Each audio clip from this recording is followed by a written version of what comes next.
Good morning. It's like my camera just wakes up and gets blind and then the color comes back. I hear you. Gee. What's shaking? It's It is 23. Friday, January 6th, and I honestly don't know what day it is. I mean, I can see my computer says Friday, January 6th, but That's it, because we're so busy. It's a good thing. yes. And I'm pleasantly surprised the amount of business we're doing. And I'm very happy with the price range that we're dealing with. Mm-hmm. So today is supposed to be Master the Contract Friday, and you and I spoke yesterday. You said something that I wrote down that I thought was really important. And it's good habits. So I want to tie that in with that this is an activity-based market. Okay, so I've said this for a while now, but let me I'm a little concerned that we're getting fewer people attending our meetings. I know it's the beginning of a new year, and I know kids are out of school. So I'm hoping that they're watching the playbacks because we covered some really good content. That girl yesterday was awesome. And talking about renovation financing is just another tool for you to use as agents to fill a void, to calm the nerves. Because, and she said something I thought was really relevant. Tampa's an old city now. A lot of Tampa was built in the 80s and 70s and 90s, and those houses need upgrades. And a lot of people are using all their cash for the down payment and they don't have the money to do the rest. So come to the rescue with a big S on your chest and look what I can do for you. So that's a topic that, you know, I think we should script and make it post-worthy, even if we have to write it for you. Or if I were you, I would do a video of that and post it wherever you like to post. And I guarantee you somebody's going to write you back on it. And that's going to make, yeah, going to make a connection, right? right. And a connection is not going to get a deal, but it's going to get a conversation, right? And, you know, some of the homes are even older than what we were just talking about a moment ago. You've got homes in Seminole Heights. One of the first properties I ever purchased was in Seminole Heights, and it was 150 years old. I would have loved to have that renovation opportunity like we have today. Because the way I had to do it was old school. I had to go to SunTrust. I had to go get a refinance mortgage and all that kind of good stuff to get the rehab done on it because I needed a roof. I needed so much stuff on that property. So I think it's a really good opportunity. There's homes in Polk County, St. Pete, all over our areas that we cover that need that work. So back to our topic is good habits. Yeah. So we're going to spend the time to teach you new things that are relevant to the public. I was on a marketing webinar, Amory, A-M-O-R-Y. I forget her last name now, but she's the new CMO for Anywhere Real Estate. So she did a half-hour webinar interviewed by Sue Covelli, who's some other high big wig there. And they were asking Amory, you know, what she thought. And what she thought is exactly what we're saying. We've got to get more relevant content to the consumer to show our sassiness, right? And it's not what I had for breakfast or posting an affirmation. It's talking about something that's real. So that's going to be our mission as we go. Yeah, good point, Mike. Old FSBO deals are a good opportunity. So as we start our mastermind next Monday, that's going to be the topic. So I'm hoping that you guys all that want to play the game. It's going to mean we've narrowed it down to 5 connections a day. And a connection is going to be, I post something or I send a video to Kat and Kat writes me back and we have an exchange. Now, if I send 10 texts and only 2 write me back, that's only 2 connections because we didn't connect. That was just a shot in the dark. So that's the concept. So 5 a day. And think about how wimpy that is for your full-time job that you make $10,000 a pop on in today's new world. So, you know, getting on the topic of videos, I've read 2 articles. One was from the National Association of Realtors. The other one came from realtor.com. 90% of sellers and buyers are hiring their agents based on videos. It's become more and more prevalent in the workplace. We really have to just kick it up a notch. Start out with something you're comfortable with, but make sure the content's in there, that it's something highly relevant to real estate and you, and personalize it. You can do it in so many different ways, and we're going to talk a lot about that next week. I'm really excited about it because I think it's going to really show an increase not only in your business, but your long-term retention of your clients, repeat business, building up your CRM. I mean, the sky's the limit. And it's gonna be a confidence booster because a lot of you don't have a lot of confidence, but when you try new things, you're gonna gain more skills and more confidence. And with more skills and more confidence, we might even encourage you to do maybe 6 next week instead of 5. Who knows? But it's gonna be kind of cool. All right. Good habits. All right. So I was thinking about this. The commissions are higher now. We're not seeing the 1s and the 2s, thank goodness. We're seeing 2.5s and 3s. I'd rather see 3s, but I'm seeing the average price is $400,000, $500,000. So you're looking at $12,000, $15,000 in commission. You're going to be expected to be really good. And the first topic you gave me last night was checking the deed for home ownership. Yes. Tell Yeah. your- Yes. And I'll tell you what, like we talked about, they don't talk about this in real estate school like they should. The only time you get to hear a lot about deeds is if you spend 1 or 2 years in a program that you're getting an additional certification. Now, they do talk about it in your GRI. When you go and get your certifications, I'm a big proponent of get as many certifications as you can, because it just puts you more and more at the top of the list of being qualified. I'm not talking about degrees. I'm just talking about certifications. The certifications are better than any degree you're ever going to get. You and I have multiple degrees, and we know that to be true. So when you are getting ready to represent your buyer, let's say, and you pull up a listing and it looks really great, except when you go to click on the tax information, the names that are mentioned in the MLS and the names that are in the deed, they don't match. Don't assume that listing agent on the other side, a co-broke, because our people are very good about this. I've never had this issue with anybody in Baggins, but I will tell you, Because our back office checks it. that's, and that's a really good point. Our support staff does so much for us, and you really don't know it until you've had the experience of having to do all this yourself, or you've come over from another brokerage where you had to do it all yourself. Our folks keep us in compliance, and we're never going to be in the soup. The only time we like soup is when we're eating it when it's cold, right? When it's cold outside, not soup cold. But at any rate, getting back to deeds. Well, the reason we do that, Kat, is because the listing agreement is between the brokerage and the seller. Of course. And I'm the broker. And so I have my staff check it for me so I don't get in trouble. Not that I don't trust you, but Well, sometimes you don't know all the stuff that our staff. it trickles on down the line. Yeah, it trickles on down the line. So I had the wonderful experience of writing up an offer, and I'm getting ready to check out the deed, and it's to someone completely unrelated to this transaction. So I reached out to the listing agent, who decided, oh, and she's a broker. And she's like, I own it. I know what I have. I said, really? Okay. Well, here's what you have. You have 13 properties, and that particular address is not listed amongst those 13 properties underneath your LLC. Well, how do you know? I said, I looked it up. It's very easy. I said, your Sunbiz LLC is what it is. And I told her what it was.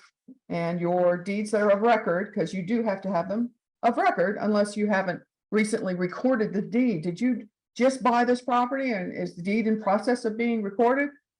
Well, I don't know. I'm in another state. I said, well, there's this thing called internet. You can just click it and look. She didn't want to. So I went and sent it to her. Turned out she's got a listing for a property she doesn't own. She's lucky I didn't make a bigger deal out of it than I did, because I just want to play nice. I just want to get this deal done, and I just want my buyer to be happy. Well, we can't go forward on it because it's not her property. She didn't correct it for 3 days in the MLS. Now, we've got rules on that. When somebody calls you and brings it to your attention, especially as a broker, you're supposed to get it fixed within a certain time frame. And she just got to it whenever the hell she felt like it. Excuse my mouth. But it's out there. And it's not the first time this has happened. I probably have caught this an average 10, 15 times a year. So I always preach it to my peeps, and they know. I want you to look at that deed, put it in the loop, just be sure, because you don't want to get your buyer tied up in a contract and then find out down the road, there's no title. There's no way to make this happen. Now your buyer's money's going to be tied up. He or she is going to be really ticked off that you didn't catch it to begin with, even though title does this. Still, why not nip it in the bud up front and get it squared? So my buyer was very happy that I caught it. We moved on to greener pastures. Mhm. Okay, along the same lines, you had another issue with legal descriptions. Legal descriptions, that is critical. When you pull up that deed, look at that legal description, it's right there. It's usually right middle of the deed itself. Because a lot of times, again, co-brokes from Mars, it's not our people, we're good. Again, you're gonna get pushback. You're gonna get some of them, they're gonna be real smart Alex with you. Instead of saying thank you and having a little gratitude that you're keeping them out of the soup, I'm back to the soup again. It's not gonna have the right legal description. Once again, over and over again, I tell them, this is what it is. Here's the deed, your legal description is wrong. You gotta correct it. You can't sell what you don't own. It's that simple. Or the legal description belongs to some other deal that they had. What did they do? They cut and paste and they're entering their own stuff. Again, that's why I have such shout outs for our support staff. They catch this stuff. When you get not always their responsibility, but they do catch it. And we're lucky for that. When you get an email from them through Loop or a regular email, when you check your email, please, please, please, just be nice and tell them, thank you so much. We're not worthy, because they're saving you a big headache. One of the things, I'm looking for something else right now, but I was dealing with no kidding, like 15 or 17 back and forth emails yesterday. Mm. We listed a piece of property that had 2 lots and 1 house on it. Right, and we put it, they advertised it for sale, lot 1 and 2, and the house. Pretty simple. XYZ Realty wrote us an offer for the house in lot 1. They didn't add the second lot. Yeah. And we didn't catch it. Right, so I got to substitute we for I didn't catch it. So we gave it to the title company, and the title company closed on 123 Any Street, lot 1. About 3 months later, the buyer says, wait a minute, I thought I got lot 2 also. You did, but you didn't ask for it. Now what? Now, if you're nice, and the seller was nice, and the seller agreed to grant the deed to the second lot, but what if the seller changed their mind and said, no, you only contracted for lot 1 and the house. Yeah. That's all you're getting. If you Yeah. don't want to lot 2, your contract should have done it. What would have happened in that situation? You don't have title insurance on lot 2, do you? No. And what's your buyer's agent going to say? Oh shit, I made a mistake. Yeah. I'm sorry, I cheated you out of a home site. Yeah. That's when the buyer's agent buys the lot and compensates the buyer, because they lose their license over that. That's negligence. It's gross negligence under the law. Technically, that would be gross negligence. Yeah. Because it's in the listing. I mean, you are the professional real estate agent, and you're reading the MLS, which you need to read clearly and carefully and thoroughly, not just glance at the yearbook, people's names and the commission amount. And you see they're offering lot 7 and lot 8, then you write the contract accordingly. That's right. John Got makes a good point, not in the 4 corners of the contract.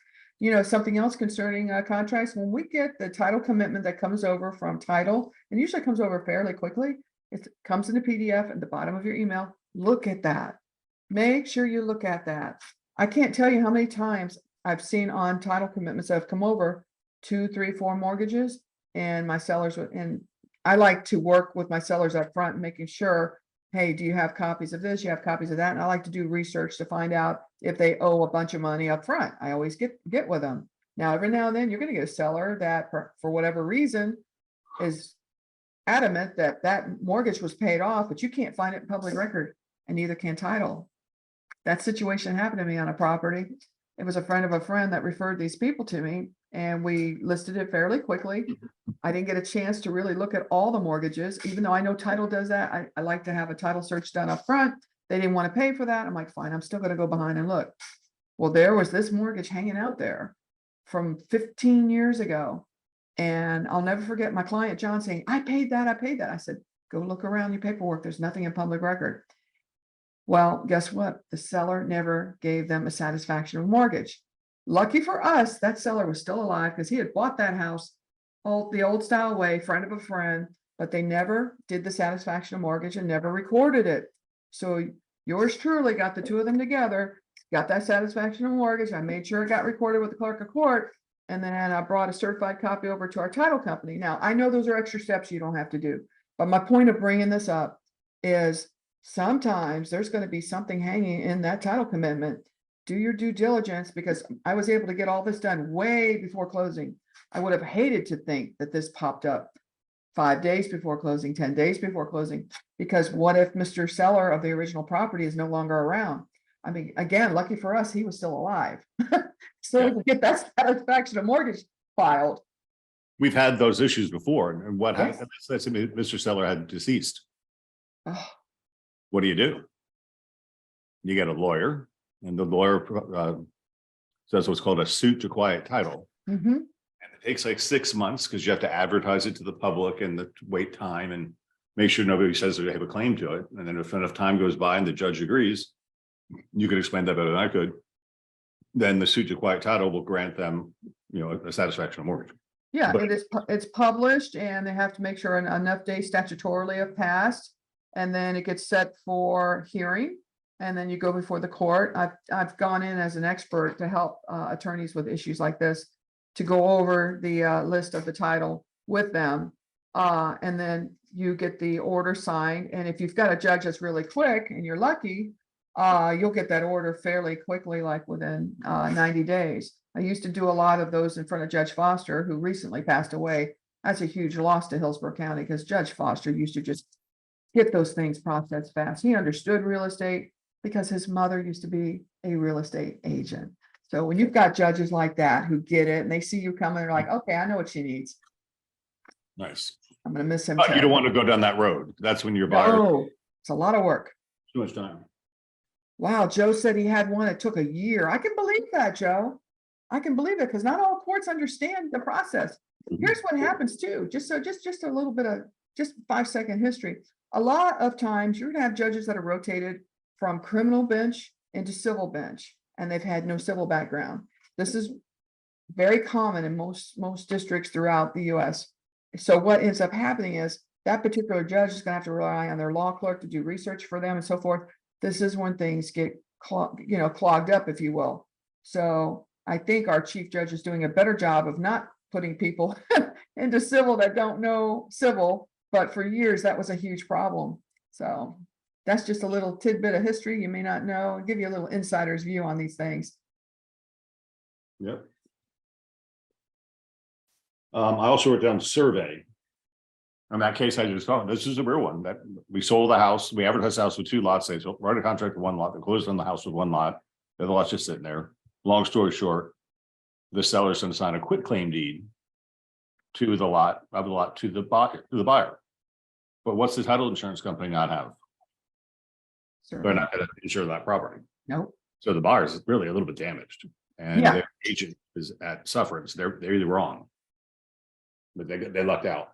But anyway, another thing that popped up is the surveyor got the legal description from the MLS.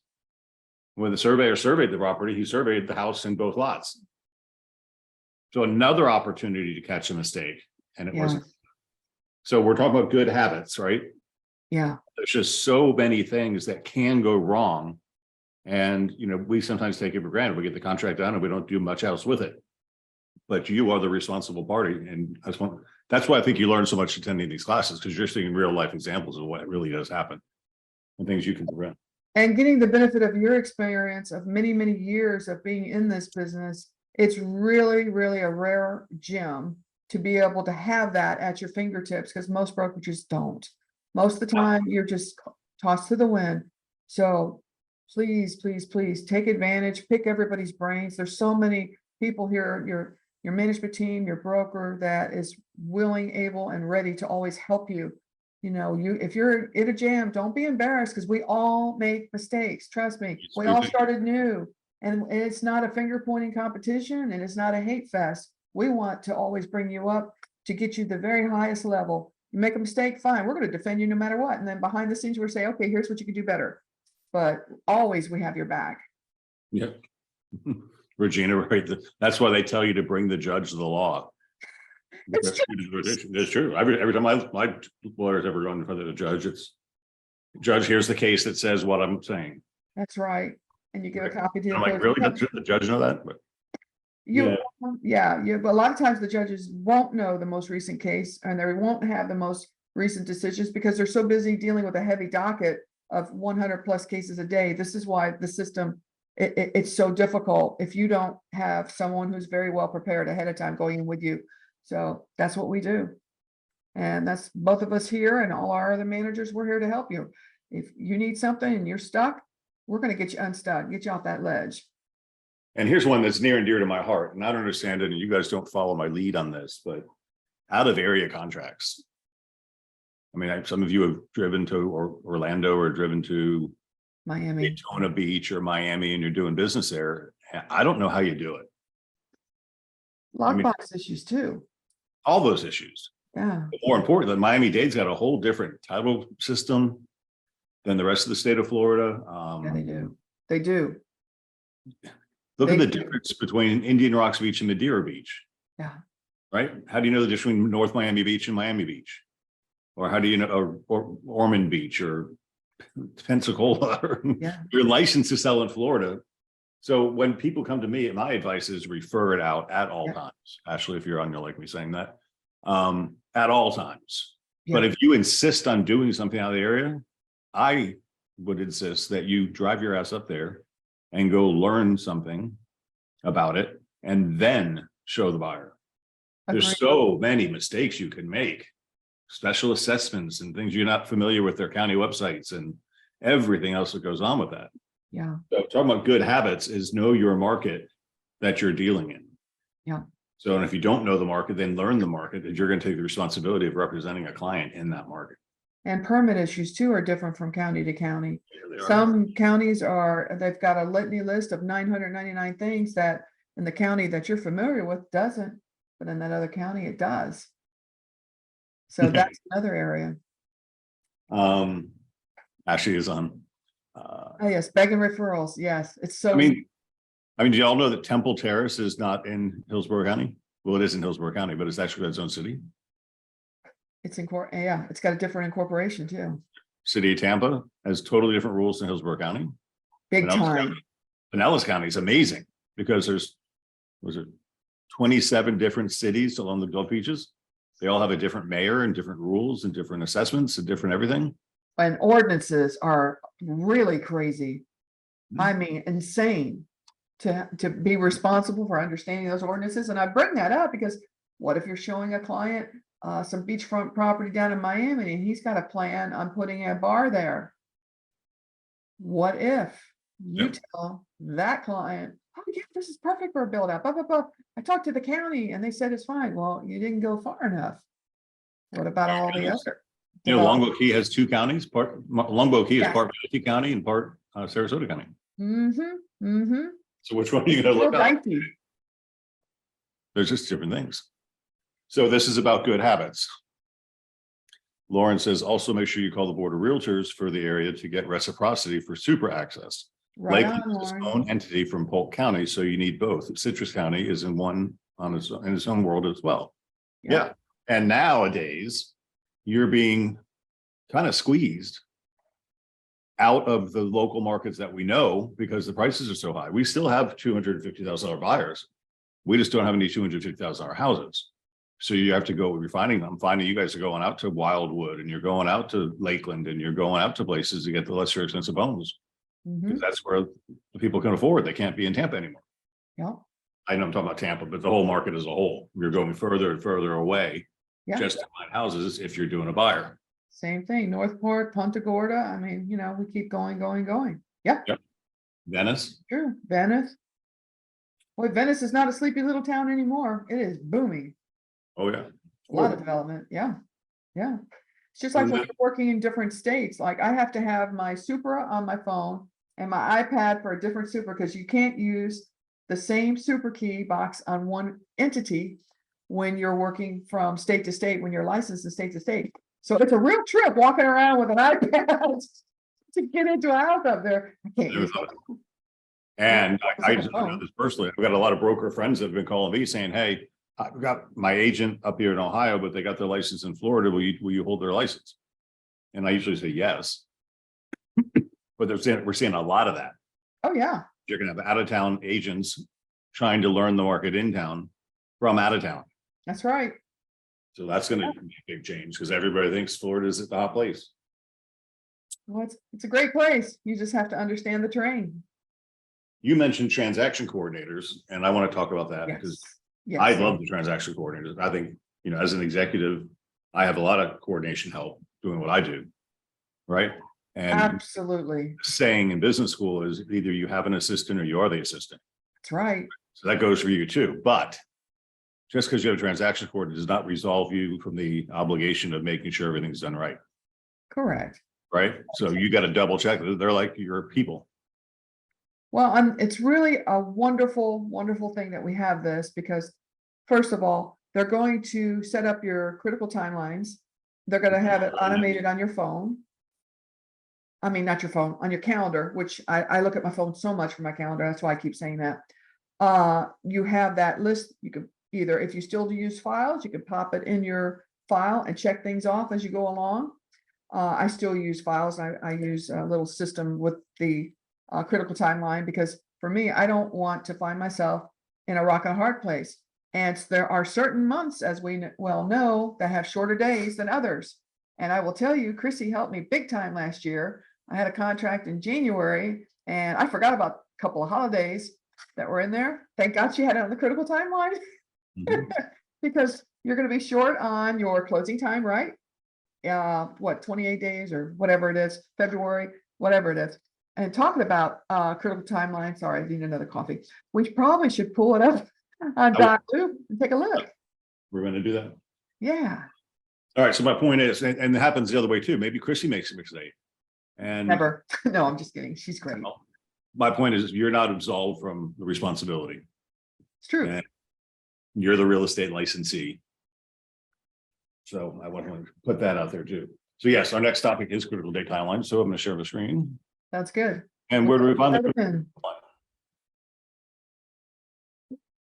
and .loop? Yeah. Templates. All documents. Type in critical. Huh. Go to templates at the top. I did down there. Okay, then go down to all documents and just put in. Critical. I There did. it is. Now you got it. I had it the whole time. I'm gonna use forward. So I went documents, all documents. Oh, I'm sorry, templates, all documents, typed in critical, started typing in critical, and there it is. Yeah. And then it opens it up. Now, words are important, right? These are critical dates. So this is your master of the contract class. We're going to talk about this, just some reminders. Now, this is designed by Bob Pasquarello. Bless him for doing this. He wrote a program in Excel that is absolutely mind-boggling. And he programmed in all the dates and all the holidays. And oh my God, it's incredible what he did. But it makes it just super easy to do. I think, personally, this should be filled out by you or your coordinator on every single deal. Yes. And it should be shared with the buyer, the seller, and the cooperating broker. Yep. Now, why would I say that? Because in the event there's a problem, this is going to make you look like a rock star. Yep. Right? Look how diligent this agent was. And they communicated clearly what the critical dates are. Right? And this is so simple to do. This should not take you more than 3 or 4 minutes if you did it with a pencil or a crayon. Right? Because all you got to do is look at line 48 and figure out when the effective date is. Right? Yep. And the expected closing date is line 53. Yep. Right. So let's just start at the top. Seller's name, buyer's name, property address, listing office and agent, selling office and agent, title company, and lender's name or cash. And that'll auto-populate most of it because you've done your due diligence by putting in under the people section under .loop. Yes, if you did that, this will exactly right.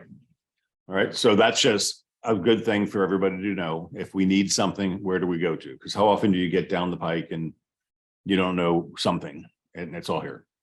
And then so the dates, the critical dates that everything is surrounded by are 2, 4, 6, 8, 9. And this is just a note. But it's pretty important. So the effective date, why is that important? Because that's the date all dates are calculated from. Right.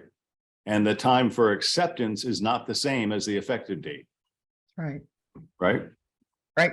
Effective date is defined as Last signing. the date the last person signed and or initialed the contract. Yep. That's it. So how do you know when that is? You look. Well, if you're using dot loop, it's pretty easy because it time, date, stamps everything. Yeah. But we do still have a lot of people writing handwriting contracts and hand signing contracts. And if they don't date or time when it was done, you may not know. That's true. So it's a little Especially if they don't do tricky. that 4 box with the date and all that, like we used to. And they don't have that anymore. I know. So now, if I circulate this to the buyers and the sellers and the other agent, and I said the effective date is February, what is this, January 6th, then if they don't bring it up, it's going to be a pretty strong argument that it's the 6th, because they didn't say anything about it, and I did. Mhm. I'm not saying I'm going to win a court case over it, but it's going to be, come on, guys. There you go. Your expected closing date, that's critical. Your escrow deposit due, absolutely critical. We had one the other day. What was it? I didn't like this practice. Our agent took a picture of the check and sent it to the title company. And the title company said, okay, we got it. But they didn't get the check until 4 days later, and they deposited it. Yeah. It's so much easier. If you go to Paramount Title, Paramount, Yeah, they have an app. They can just send it that way. it's so easy. All you do is put in your routing number. It's like when I pay my pool bill. Right. Put in your routing number and your account number, and the money's there. No And it's check, no driving anywhere. It's just done. That's documented. You don't have any of these snafus. Mhm.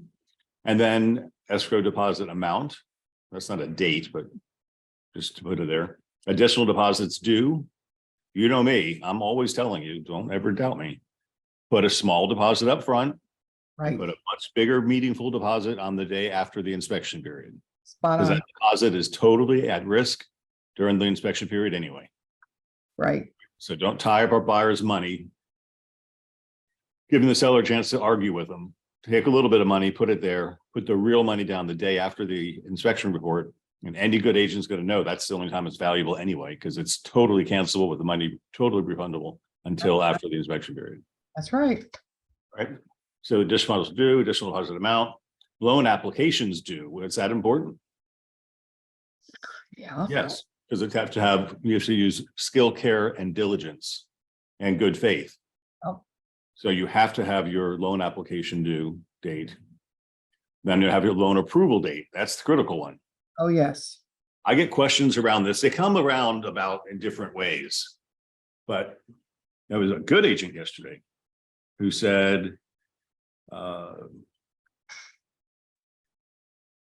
my buyer, what was it? My buyer changed their mind and the seller doesn't want to release the deposit. And I said, I'd say they still in their loan approval period. And the answer was yes. Well, then tell their loan officer to write them a letter that they can't qualify for the loan. And then they can get their deposit back because it happened during the loan approval date. So let's talk about the loan approval date. How long? I've seen a lot of people say loan approval date is 30 days, default 30 days after the effective date. Right. And if you're going to put your closing date 30 days and you don't change the loan approval date, then what can happen? The buyer can cancel due to financing up until the day of closing. Right. So I like to see 7 to 10 days before the closing date that the seller or buyer gives the seller loan approval. Me too. And that's super important because all the buyer has to do is say, I've got loan approval, and they waive their financing contingency. So if 7 days before closing, they say, I've got loan approval, then you've got a pretty solid contract and your seller can feel comfortable packing and moving and changing utilities and all that crap. Amen. Right. Yes. And that's where good agenting comes in, reminding everybody, following up on these things. Mm-hmm. So, the second thing is, I hope you guys are using your Google calendars. Right? Because it's really not 9 dates, like I said, because the deposits, I think it's 7. Put those 7 dates in your calendar with that property address with a reminder to check on it 24 hours before. So, it'll ping you and say, hey, tomorrow is your loan approval date. And then you call everybody and check on everything. It's so automated and easy now to do. And there's only 5 dates you got to put in there. Let's see. I wouldn't put the effective date. Expected closing date, I'd put 1 date. escrow due date, escrow due, it's 3. Loan application 4, loan approval 5, inspection period ends 6. That's it. So that's an inspection period ends. It defaults to, what does it default to, 10 days? I think it does, I think it does too. but it's not uncommon to do 3 days, 5 days, 7 15. days, 10 days. Oh, it is 15 days. That's Yeah. way too long, by the way. Yeah. My opinion. Right? So Yeah, you There too. We could put in 7 or 10, could put in 5 or 3. Yeah, sure. I Now, never- if you talk about the things I recommend as a good habit, it's ideally, the seller would have had a home inspection done before they put it on the market. I love when that happens. I mean, I'd still probably re-inspect, but I'd feel a lot more comfortable. That's just like a certified pre-lived home kind of deal. Really does save the seller a lot of money up front, because a lot of the older homes that I've listed over the years, every single time, I've always told my sellers, you will, first you hate me, then you love me, because I'm gonna save you money. You're gonna get this done. And some of them will squawk and they say they can't afford it. I'm like, can you afford to have an additional 10, maybe $20,000 worth of repairs? And their eyes light up. They're like, I said, just worst case scenario, it could be more. Get it done now. You'll thank Find me. out. Let's find out what the buyer is going to find out before the buyer finds out. That's right. And a lot of times, once it's done, and when the inspectors come through, they put little tabs here and there. And the next inspector that comes along will tell the buyers and the buyer's agent, wow, this inspector's already done this and this and this. I can see that everything, this is a great clean house. And if you're really lucky, a lot of the buyers won't even bother with a second inspection because you've just had this done recently, which is key word here. Not an inspection from 2 years ago, but recently. Don't you clean up your car before you take it to the dealership to be sold? Absolutely. That's a great analogy. Last line there, it's not a line, but agent sends contract to title company, submits for review and dot loop upon execution. That's important. That's actually critical. And I have to admit, I sold 2 pieces of property last year. One was a big one and one was a little one. And the big one was done by a lawyer and I didn't even touch the contract, and the lawyer did the closing. So I didn't have to do anything. And that was a $10 million contract. So that was good. The second one was a little 5-acre piece of land, and I wrote the deal and I did it in dot loop, and I was very proud of myself. And I was good. And I was talking to my daughter and I said, yeah, and I sold on a piece of property. She's going to submit it for review. Oh shit, I forgot to submit for review. And then Sammy reviewed it and said, oh, you're missing this, you're missing this, you're missing this, you're missing this. So I had to get all that done. And guess what else I didn't do? Didn't get it to title, did you? I didn't send it to title either. Yeah. Right. So that's why it's on the critical date form, to remind you. So you have a, oh shit, I could have had a V8 moment. Well, yeah, we get busy. We get other things in front of us. And what we had in the best of attention sometimes go by the wayside because we've got so much going on. You're doing multiple plates. It's real easy just to forget. So I hope none of you have a problem with any of this. This is pretty simple stuff, right? Right. And you got one for each Thank contract. you, Chrissy. And Chrissy says, I send it to the lender as well. So the end of the loan approval date. Lauren says, I love our back office. God, me too. Uncle Pierce Vise keeping us all honest. Yep. Our transaction coordinators, our OTLs, our onboarding people, everybody. Hugs. You need this in the new year. You don't get enough of them. Whoever says an Amazon tab. Yeah, I'm looking at those ocular glasses. I heard they're really cool. So I'm trying to figure out if I want to do it or not. And then I got my AI bot. I asked it to write a resume for me just for fun yesterday. Write a resume for a 30-year real estate broker with over 50,000 successful transactions. And I wrote a resume for me. Nice. Nice. So that's that. Okay. So, no brainer. Look at line 89 and it'll tell you what the loan approval date is, right? Then these are the obligations, Right. right? Because the contract gives the buyer the right to buy and the seller the obligation to sell, right? So some things in there that the buyer may or may not have to do or want to do, but they should be aware they have the right to do. And they are buyers to notify the seller of written loan approval or declination with 30 days. That's the default. If Mhm. it's not 30 days, then you look at line 11 and you put on the real date there. Correct. That's important. That's the buyer says, I got it. They're waiving their contingency. The buyer says, I don't got it, then they can cancel. If the buyer says nothing, then the seller can cancel the buyer within 3 days of them saying nothing. Right on. And you want to find a pissed off buyer, let that happen, Yeah. right? So now we're putting them on notice. Buyer to notify seller of written loan approval or declination by a date. That's critical, important. Seller, this is an obligation. Now, does it happen all the time? No. As a diligent agent, should you try to make it happen? Yes. Seller is to deliver the title commitment to the buyer, title evidence deadline, and that's within 15 days. And of closing. And then the seller is to deliver the existing title policy to the buyer if they have one. Which means as a good agent on a listing presentation, you'd say, hey, seller, why don't you find a copy of your title policy? Because you have to provide it to the buyer within 5 days of acceptance. Hmm. Right. This does not happen. It shouldn't happen. The contract's in there. It says it should happen.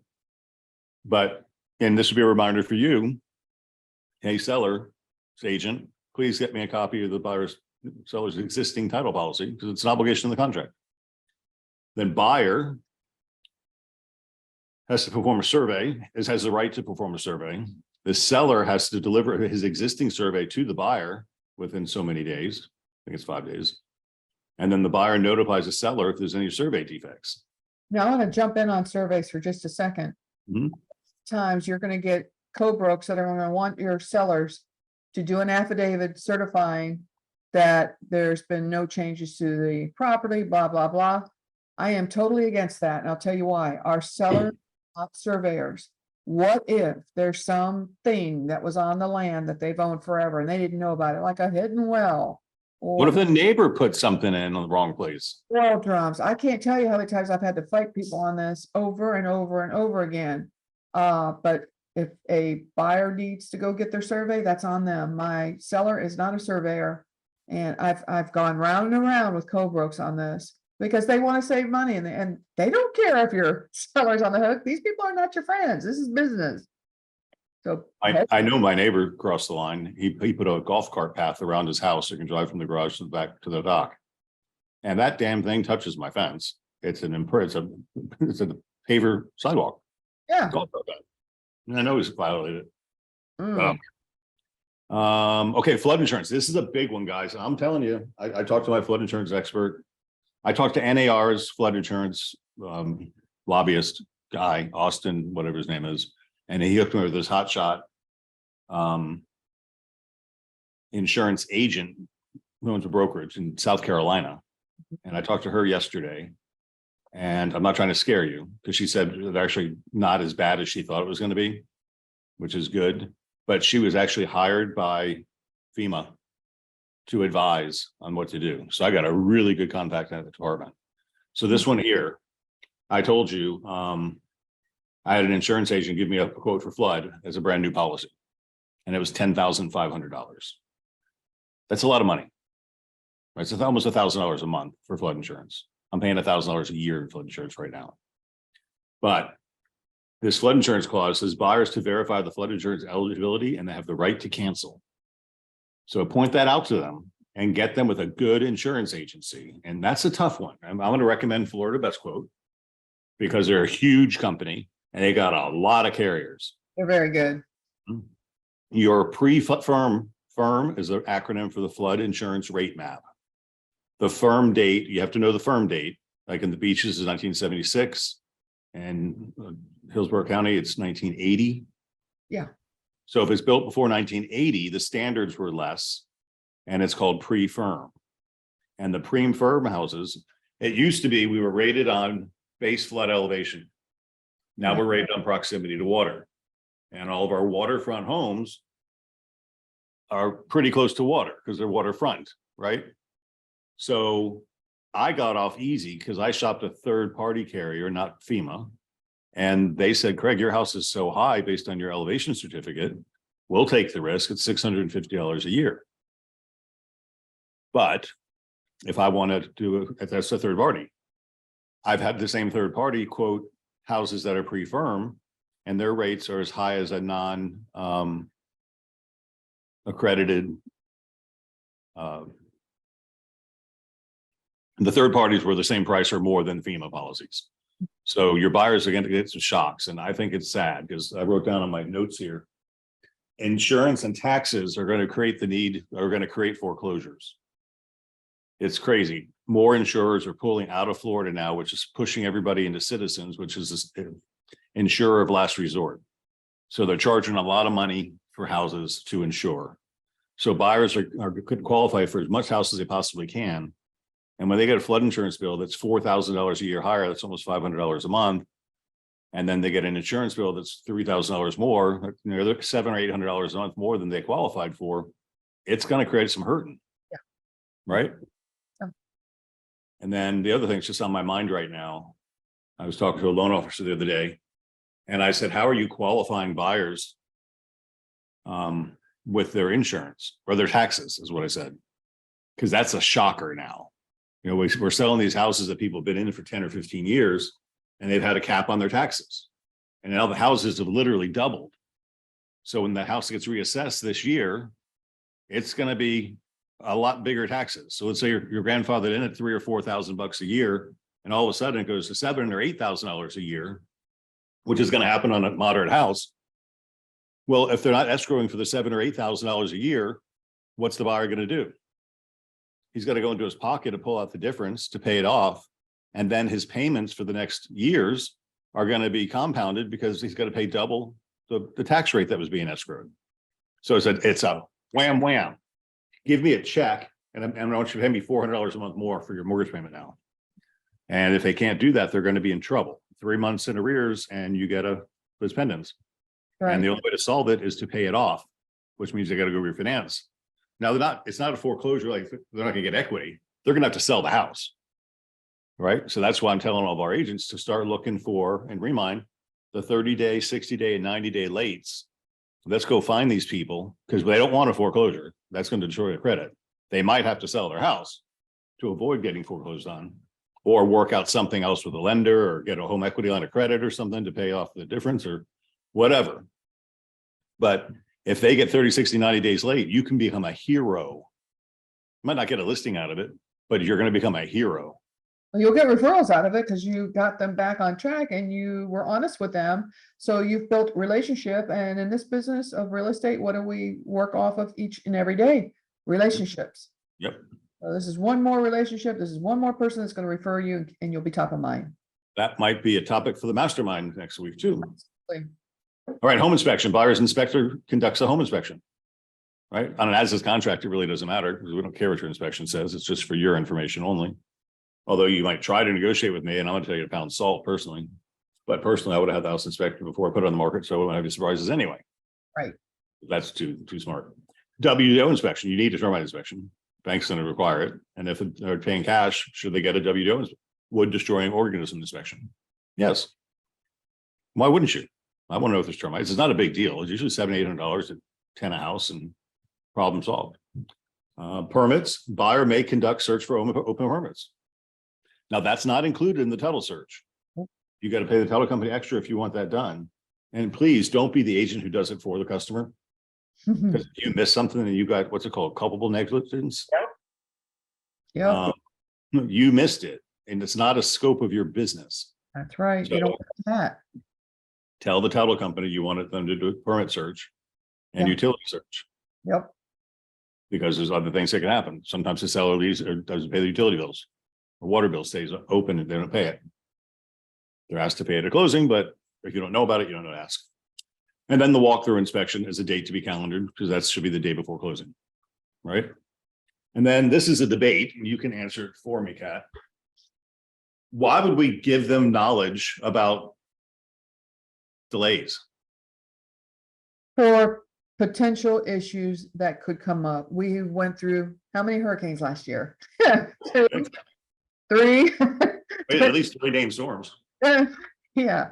So this is for setting expectations for both our sellers and our buyers, because we talk to our sellers about this as much as we do our buyers, because we don't want to find ourselves in the middle of a storm and having our seller saying, I'm not going to extend. Well, guess what? According to force majeure, yeah, we are going to. It's statutory. It helps you. It helps everybody involved. What is like, what's this, 30 weeks? what was December 30th? Probably the most important closing day of the year.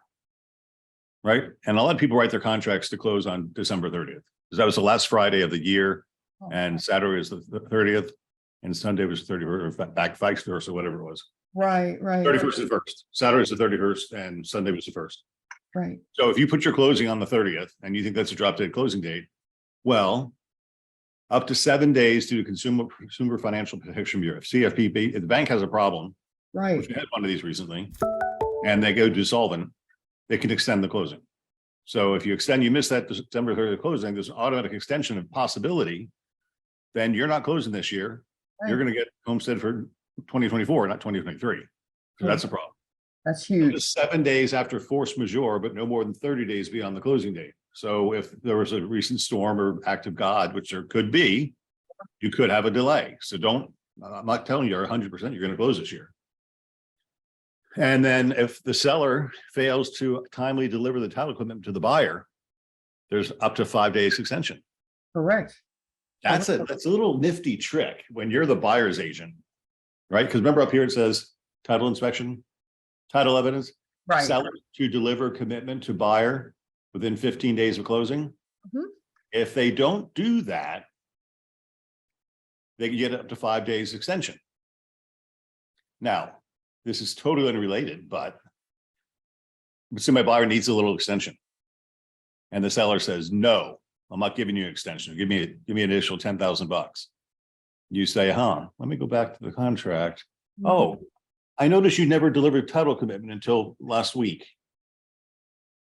I've got 5 extra days, MFer. That's right. That's right. I love that. You like me now? Yep. So that's why it's a critical date here, because the seller has to do it within it, or there's a penalty. And the penalty is the buyer can get a 5 day delay, up to 5 day delay Mhm. for the seller not having done that. So I'd like to point that out. So this was Master of the Contract Friday. I think this is a great reminder of the really important things in the contract. And that's not to take away from the fact that there are other parts of the contract that are very important, Oh, that you absolutely. But you this need is to know, but they're not all critical. right. That's the key word here, critical. And this is getting back to good skills, good habits, relationships, because, with the Wild Wild West market that we came out of, there was so much of a flurry of activity. It's easy to fall down on all those good skills. Now, I know if not all of our people kept the good skills, but for those that have joined us recently and maybe came from different brokerages and didn't have the opportunity to get the wonderful training that we offer, this is a beautiful thing to have and use it constantly, every file. Yep. And there's one also for the regular contract too. Now, I'm a big fan of the regular contract because all the things that need to be dealt with are dealt with on the seller side more effectively, in my opinion. Whereas when you're an as is on the buyer side, you got to run around and your buyer's running around doing everything for inspections and all that kind of stuff, issues. Yeah, so let's look at the regular contract first. It's really basic. This is all the same. The critical dates are all the same. Yeah. But the obligations are different. There's more obligations in here Yeah. Yeah. because basically it provides for inspections and repairs. Right. So the only thing really majorly different in this contract, the full contract, is you have repair limits. Yeah. And they can be anything from 0 to 1.5%. Yeah. Right. 1.5% is a lot. That's the default. Never use that. Not never, but be prepared, because that's 4.5% of the purchase price the seller could be on the hook for if the Right. buyer found something that was a warranted item. Yeah. The real difference here is you got to choose a repair limit. And I usually recommend $500 or something nominal like that, because it always says either party can pay the difference or either party can cancel if it's more or less. Right. So you put a smaller amount in each limit, but then the duties change. So home inspection. Buyer's inspector conducts a home inspection and provides the inspection results to the seller. That didn't happen in the as-is contract. Nope. Now the seller's on notice. Now the seller knows about it.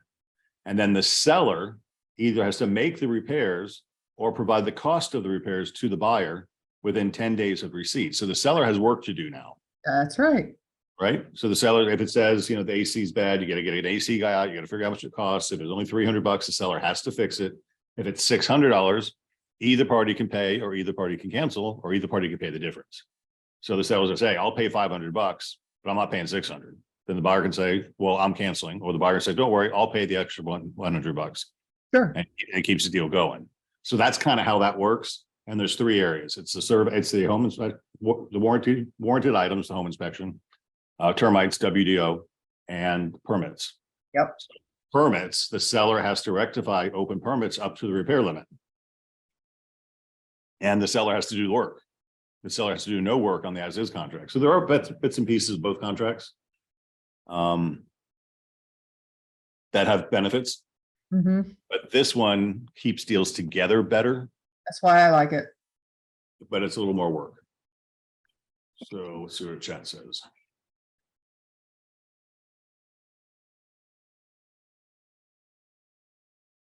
Now that we're out of the Wild West, we as single agents especially should go back to the regular contract to hold everyone accountable. Yeah, I agree with you, but it ain't gonna happen. Everybody else in the marketplace has switched and they're all using as is. So you're gonna become a wicked witch of the West instead of the Wild West, making them write it on a contract they're not familiar with, and they're probably gonna do it wrong. And a lot of people are not willing to learn the regular contract. I can't tell you how many countless phone calls I've gotten and they don't understand the regular contract because they don't get the education that we provide. Yeah, John, you're right. On Fridays, starting next week, we're gonna be doing the accountability portion of the big ass smile mastermind. But don't worry, we'll mix contract stuff in between Tuesday, Wednesday, and Thursday.